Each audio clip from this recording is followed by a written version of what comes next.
ವಿಷ್ಣು ಶೈವ ಪಂಥವೆಲ್ಲ ಒಂದೇ ಎಂದ, ದಾನ ಧರ್ಮ ಒಂದೇ ನನ್ನ ಜೀವವೆಂದ.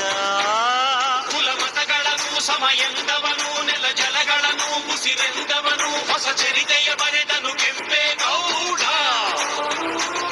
ರಣ ಕಲಿಯುವನು, ರಣ ಹುಲಿಯುವನು, ರಣ ಪಡೆಗಳಿಗೆ ಅಧಿಪತಿಯುವನು, ಯುಗ ಧರ್ಮೋದ್ಧಾರಕ ಕೆಂಪೇಗೌಡ.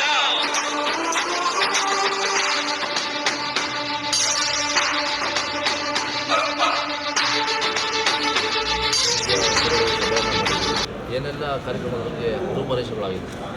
ನಮ್ಮ ತಾಲೂಕಿನ ಇವತ್ತು ಕೆಂಪೇಗೌಡರು ಜಯಂತಿನ ಆಚರಣೆ ಮಾಡಬೇಕು ಅಂತ 27ನೇ ತಾರೀಕು ಪೂರ್ವಭಾವಿ ಸಭೆಯನ್ನು ಕರೆದಿದ್ದು.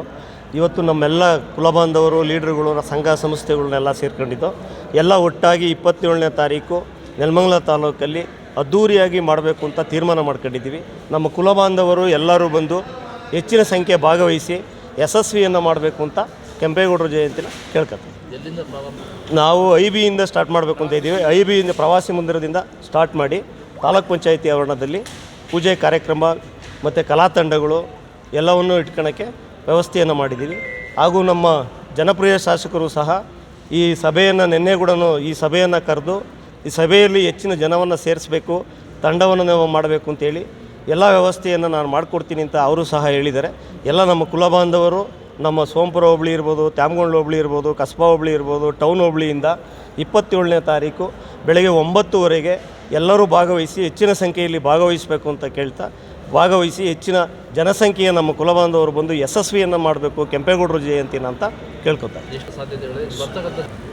ಸುಮಾರು ನಾವು 5,000ದಿಂದ 6,000 ಜನ ಸೇರಿಸ್ಬೇಕು ಅಂತ ಇದ್ವಿ. ಇನ್ನು ನಾವು ವೆಹಿಕಲ್ಸ್ ವ್ಯವಸ್ಥೆ ಬೇಕು ಅಂತಂದರೆ ನಮ್ಮ ರಾಜಣ್ಣವರು ಅಧ್ಯಕ್ಷರು ಅವರು ಸಹ ಸಹಾಯ ಮಾಡ್ತೀನಿ ಅಂತ ಹೇಳಿದ್ದಾರೆ. ಬಸ್ಗಳ ವ್ಯವಸ್ಥೆ ಮಾಡ್ತೀನಿ ಅಂತ ಹೇಳಿದ್ದಾರೆ. ನಾನು ಸಹ ಬಸ್ಗಳ ವ್ಯವಸ್ಥೆಯನ್ನು ಮಾಡ್ತೀನಿ ಅಂತ ತೀರ್ಮಾನವನ್ನು ನಮ್ಮ ಸಂಘ ಸಂಸ್ಥೆಗಳು ಎಲ್ಲವನ್ನು ತೀರ್ಮಾನ ಮಾಡಿ ಬಸ್ಗಳ ವ್ಯವಸ್ಥೆಯನ್ನು ಮಾಡುವಂಥ ಅವಶ್ಯಕತೆಯನ್ನು ಮಾಡಿದ್ದೀವಿ. ಚುನಾವಣೆ ಪೂರ್ವದಿಂದಲೂ ಜಾಗವನ್ನು ನಮ್ಮ ಶಾಸಕರು ಜಾಗವನ್ನು ಕೊಡಿಸ್ತೀನಿ ಅಂತ ಸರ್ಕಾರದ ವತಿಯಿಂದ ತೀರ್ಮಾನವನ್ನು ಮಾಡಿದ್ದಾರೆ. ನಮ್ಮ ಯೋಜನಾ ಪ್ರಾಧಿಕಾರಕ್ಕೆ 1-2 ಜಾಗವನ್ನು ಗುರುತನೆ ಮಾಡಿ ಕೊಟ್ಟಿದ್ದೀವಿ. ಈ ಕೋಡ್ ಆಫ್ ಕಾಂಡಕ್ಟ್ ಇರೋದ್ರಿಂದ ಮೀಟಿಂಗ್ ಆಗಿಲ್ಲ. ಮೀಟಿಂಗ್ ಆದ ತಕ್ಷಣವೇ ನಮ್ಮ ಜಾಗವನ್ನು ಆಗುತ್ತೆ.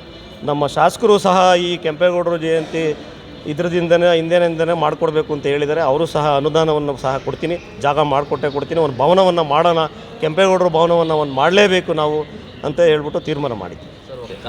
ಇಲ್ಲ, ಖಂಡಿತ ನಾವೆಲ್ಲ ನಮ್ಮ ತಾಲೂಕಿನ ಕುಲಬಾಂಧವರೆಲ್ಲ ಸೇರಿ ಒಂದು ಒಳ್ಳೆಯ ಸಮುದಾಯ ಭವನವನ್ನು ಕಟ್ತೀವಿ ಅಂತ ಹೇಳಿ ಇಷ್ಟಪಡ್ತೀನಿ. ನಾಗರಾಜ್ ಅಂತ, MK ನಾಗರಾಜ್, ಬೂದಿಯಾಳ ಗ್ರಾಮ ಪಂಚಾಯತಿ ಮಾಜಿ ಅಧ್ಯಕ್ಷರು, ಕ್ಷೇಮಾಭಿವೃದ್ಧಿ ಟ್ರಸ್ಟ್ನ ಅಧ್ಯಕ್ಷರು. ನಲ್ಲಿ 65,000 ಜನ ನಾವು ಜನಸಂಖ್ಯೆ ಇದ್ದೀವಿ. 65,000 ಜನಸಂಖ್ಯೆ ಇದ್ದೀವಿ. ಈ ಏನೋ ಇದು 2 ವರ್ಷದಿಂದ ಸ್ವಲ್ಪ ತೊಂದರೆ ಆಗಿ ಏನಾಗಿದೆ, ಕೊರೋನಾ ಬಂದಾಗಿಂದ ಈಚೆಗೆ 1-2 ತೊಂದರೆ ಆಗಿ ಸ್ವಲ್ಪ ಇದು ಅವಕಾಶ ಇರಲಿಲ್ಲ ನಮಗೆ ಮಾಡೋಕ್ಕೆ. ಏನೋ ಈ ಸರಿ ಎಲ್ಲ ಸೇರಿ MLA ಅವರಾಗಲಿ, ಇದು ನಮ್ಮ ತಾಲೂಕಿನ ಮುಖಂಡರುಗಳು ಎಲ್ಲ ಮುಖಂಡರುಗಳು ಎಲ್ಲಿ ಪಕ್ಷಭೇದ ಇಲ್ಲ. ಕಾಂಗ್ರೆಸ್ ಇರ್ಬೋದು, ದಳ ಇರ್ಬೋದು, BJP ಇರ್ಬೋದು, KJP ಇರ್ಬೋದು, ಯಾವುದೇ ಒಂದು ಪಕ್ಷ ಇರೋ ಇಲ್ಲಿ ಪಕ್ಷಭೇದ ಇಲ್ಲ. ಎಲ್ಲ ಕುಲಬಾಂಧವರು ಎಲ್ಲರೂ ಸೇರಿ ತಾಲೂಕಿಂದ ಎಲ್ಲರೂ ಸೇರ್ಕೊಂಡು ಇದೇನೋ ಮಾಡಿ ಇದು ಯಶಸ್ವಿಯಾಗಿ 27ನೇ ತಾರೀಕು MLA ಅವರು ಮುಂದಾಳತ್ವವನ್ನು ಬಂದವರೇ. MLA ಅವರೇ ನಮಗೆ ಸ್ವತಂತ್ರವಾಗಿ ಕರೆದು ಎಲ್ಲರೂ ಇಡೀ ತಾಲೂಕಿನಲ್ಲಿ ಎಲ್ಲರೂ ಸ್ವತಂತ್ರವಾಗಿ ಕರೆದು ಎಲ್ಲ ಮಾಜಿ ಇರ್ಬೋದು, ಇರ್ಬೋದು, ಎಲ್ಲರೂ ಸ್ವತಂತ್ರ ಕರೆದು ಮಾತುಕತೆ ಆಡಿದ್ದಾರೆ.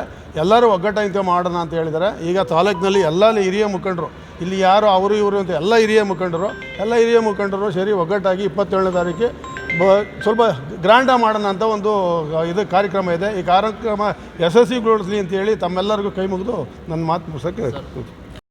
ಅಲ್ಲಿ ಚಿಕ್ಕದೊಂದು ವೇದಿಕೆ ಅಷ್ಟೇ, ಚಿಕ್ಕದು ವೇದಿಕೆ, ದೊಡ್ಡದೇನಿಲ್ಲ, ಚಿಕ್ಕದು ವೇದಿಕೆ ಅಷ್ಟೇ. ಬಸವಾರ್ಚನೆ ಚಿಕ್ಕದು ವೇದಿಕೆ ಅಷ್ಟೇ. BK ತಿಮ್ಮರಾಜು, ತಾಲೂಕು ಒಕ್ಕಲಿಗರ ಸಂಘದ ಅಧ್ಯಕ್ಷರು.